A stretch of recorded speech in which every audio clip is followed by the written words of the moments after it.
निसर्ग सौंदर्याने नटलेल्या, हिरव्यागार नयनरम्य पण विकासापासून वंचित असलेल्या कुप्पे म्हणजेच कानडेवाडी या छोट्या खेड्यात 7 मार्च 1942 रोजी कृष्णराव अर्थात बाबासाहेब कुपेकरांचा जन्म झाला. गडिंग्लज तालुका हा आर्थिक आणि सामाजिकदृष्ट्या अविकसित राहिलेला होता. बाबासाहेबांचे शिक्षण सुरू असताना त्यांनी गावातील समस्यांकडे लक्ष देण्यास सुरुवात केली. LLB करत असताना 1965 ते गावातील सरपंच झालेत. मराठी माणसांची सुखदुःखे, त्यांच्या अडचणी, त्यांचे प्रश्न व त्यांच्या व्यथांची बाबासाहेबांना खोलवर जाण होती. 1963 साली कोल्हापूरचे प्रतिनिधित्व करताना केलेल्या चौफेर भाषणाने पवारसाहेब प्रभावित झाले. तेव्हापासून पवारसाहेबांशी जुळलेले प्रेमाचे संबंध कायम राहिलेत. राजकीय जीवनामध्ये कधीही त्यांनी त्यांची साथ सोडली नाही. त्यामुळे गाढ विश्वास पवारसाहेबांचा त्यांच्यावर होता. प्रामाणिकपणे लोकांची मदत करणे, त्यांच्या समस्या जाणून घेणे आणि त्या सोडवण्याचा मनापासून प्रयत्न करणे हा स्वभाव बाबासाहेबांचा होता.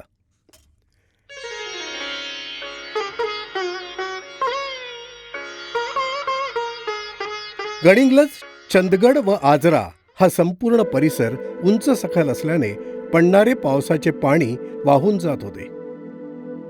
तसेच छोट्या छोट्या खेड्यांमध्ये विखुरलेला परिसर असल्यामुळे संघटित होऊन विकासाची कामे करण्यासाठी अशा नेत्याची गरज होती जो निस्वार्थपणे विकासाचे धनुष्य हाती घेईल. पाणी वाहून जात असल्यामुळे शेतीची समस्या, पिण्याच्या पाण्याचा प्रश्न, मर्यादित पिकांमुळे शेतकऱ्यांच्या आर्थिक अडचणी या सगळ्या समस्यांचा खोलवर अभ्यास करून या संपूर्ण परिसराचा विकास करण्याचा निश्चय बाबासाहेबांनी केला व पहिल्यांदा त्यांनी 1990 विधानसभेची निवडणूक लढवली. पण फार थोड्या मतांनी त्यांचा पराभव झाला. पण तरीही निराश न होता नेसरी भागाच्या विकासासाठी घटप्रभावरील फाटकवाडी प्रकल्प होणे काळाची गरज होती. यासाठी शासकीय पातळीवर आणि राजकीय पातळीवर असणारे आपले संबंध पणाला लावून फाटकवाडीचा प्रकल्प त्यांनी पूर्ण केला.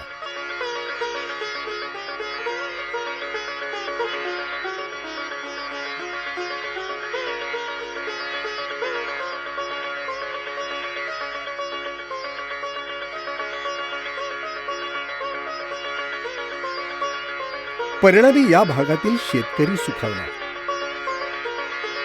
लोकांविषयी असलेली तळमळ तसेच विकास कामांची जिद्द बघून 1995, 99 व 2004 अशा सलग 3 वेळा गडिंग्लज तालुक्यातून विधानसभेवर ते प्रचंड मतांनी निवडून आले.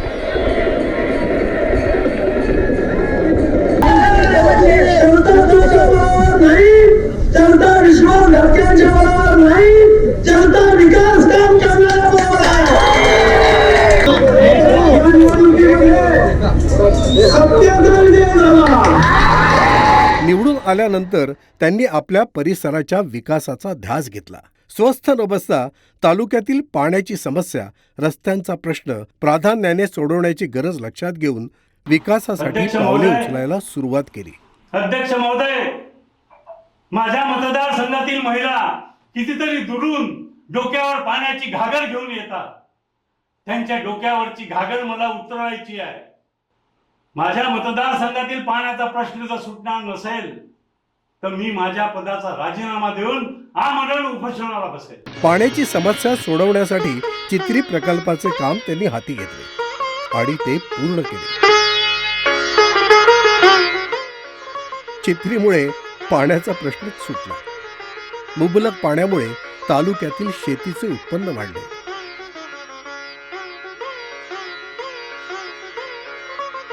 हिरण्यकेशी बारमाही वाहू लागले.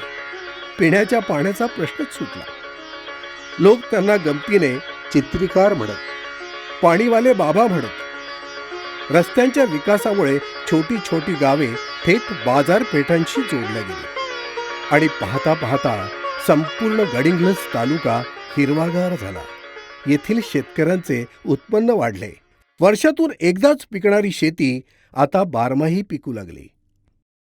माझा शेतकरी श्रीमंत झाला नाही तरी सुद्धा तो सुखी आणि समाधानी झाला पाहिजे, असे बाबा नेहमी म्हणत.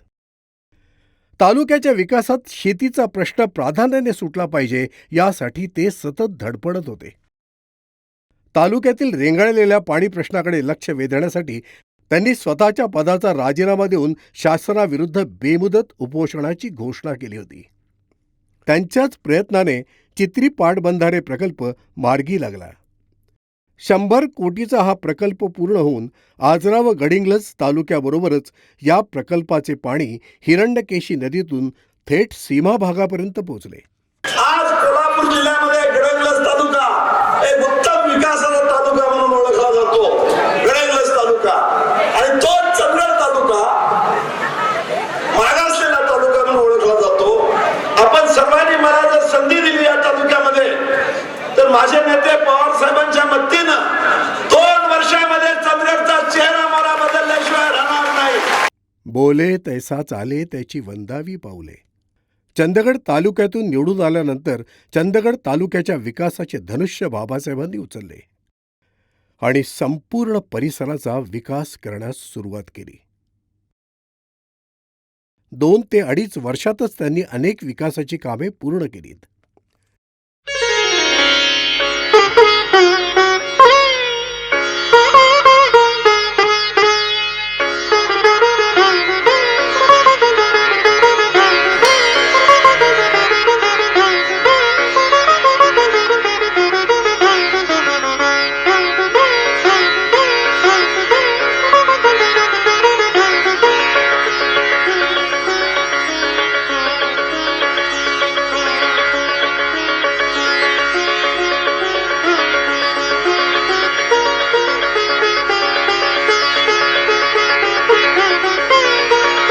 कानडेवाडीचे सरपंच ते विधानसभा अध्यक्ष, महाराष्ट्र नियोजन मंडळाचे अध्यक्ष असा राजकीय प्रवास करीत असताना त्यांना आपल्या तालुक्याचा विसर कधीच पडला नाही.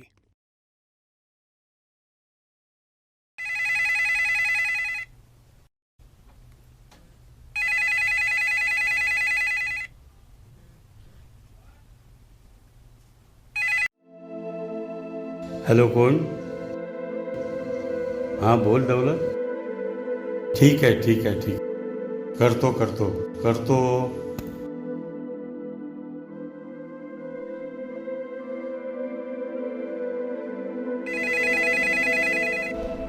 हॅलो, दौलतकडे काहीतरी प्रॉब्लेम झाला आहे. ताबडतोब जा आणि त्याला मदत करा. मी दौलतच्या घरी जातो. प्रॉब्लेम सॉल्व्ह चंदगड करून तुम्हाला तालुक्यातील ताबडतोब विकासाची कामे एकामागून एक आकार घेत होती. उचंगीचे धरण पूर्ण झाल्याने उचंगी, वाटंगी, शिळसोंगी, कोळिंद्रे, किने अशा अनेक गावांना उचंगी धरणाचा फायदा झाला.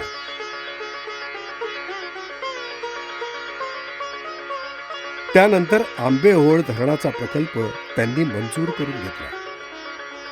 आंबेओहळ धरणामुळे तिथल्या शेतकऱ्यांचे जीवनमान उंचावले. याबरोबरच कलानंदीगड परिसराचा विकास, लोकांच्या अडचणी दूर करण्यासाठी बांधलेला कोवाडचा पूल, तुर्केवाडीचा नवीन तयार केलेला पूल, किल्ले सामानगडाच्या परिसराचा विकास, गुड्डादेवी परिसराचा विकास, प्रतापराव गुजर स्मारक, एक ना अनेक. बाबासाहेबांनी शब्द दिल्याप्रमाणे चंदगड तालुक्याचा चेहरा मोहराच बदलत होता.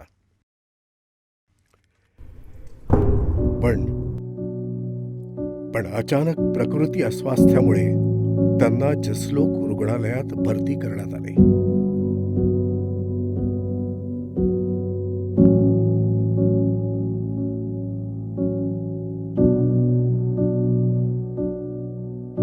दवाखान्यात भरती असताना सुद्धा त्याच विकासाची ते सदैव चौकशी करत असत. या माने साहेब, या बसा. हो हो. माने साहेब, त्या कुळणीच्या पुलाची फाईल किती दिवस झाले पेंडिंग आहे. आमच्या लोकांची खूप पंचायत होते हो. अहो, ते काम झालेलं आहे. प्रस्ताव मंजूर झालेला आहे. आणि ते काम मी लवकरात लवकर पूर्ण करीन. तुम्ही काही काळजी करू नका. पण तुम्ही स्वतःच्या तब्येतीची मात्र काळजी घ्या. हो, माझ्या तब्येतीपेक्षा लोकांचं काम होणं जास्त महत्वाचं आहे माने साहेब. करतो साहेब, लवकर करतो. येतो मी. पण ते लवकरात लवकर दवाखान्यात भरती असताना सुद्धा ध्यास मात्र एकच होता, माझ्या मतदारसंघाचा. हॅलो. साहेब मी बोलतोय. हो, तुम्हाला किती फोन करतोय.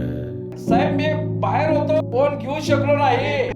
आता माने साहेब येऊन गेले. गुरणीच्या पुलाचा प्रस्ताव मंजूर झाला. स्वतःच्या प्रकृतीचा विचार तेव्हा न आता करता काळजी करण्यासारखं लोकांच्या काही अडी नाही. अडचणी कशा दूर करता येतील याचाच ते सतत विचार करत असत. आपला तालुका व्यवस्थित आहे की नाही. आम्ही सगळे माणूस कुठेही असला तरी सुद्धा त्याने स्वतःचा मतदारसंघ कधीच विसरता कामा सगळ्यांना नये सांगा, असं ते काळजी सदैव करू म्हणत. नका म्हणून. आणि याच विचारांमुळे मतदारांनी त्यांच्याकडे कधीही पाठ फिरवली नाही.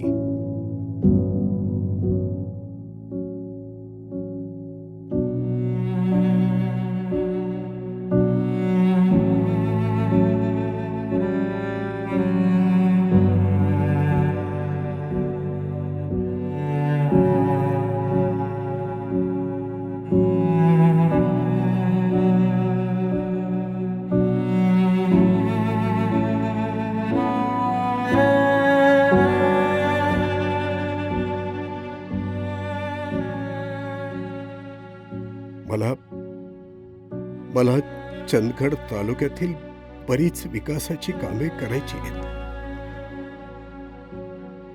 या आजारातून वाचलो तर निश्चितच करेन, पण नाही वाचलो तर तुलाच ती करावी लागते.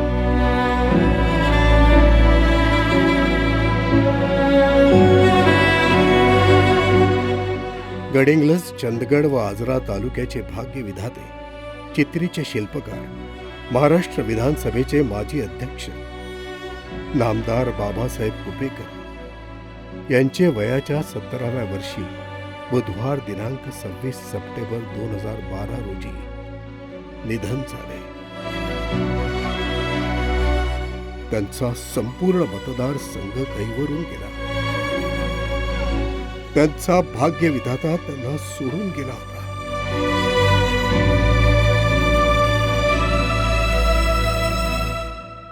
पाण्याचा प्रश्न सोडवणाऱ्या बाबांसाठी अश्रूचा महापूर तालुक्यामध्ये वाहू लागला. प्रत्येकाच्या तोंडून एकच शब्द निघत होता, माझा बाबा गेला.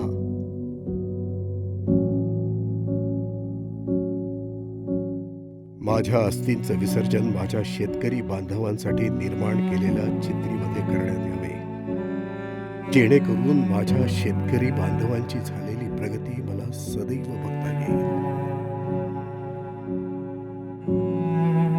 गणपती बाप्पा मोरया.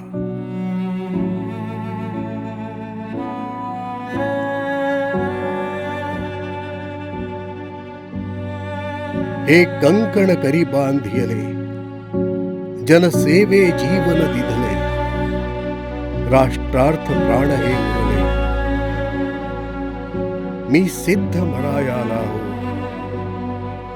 बलसागर भारत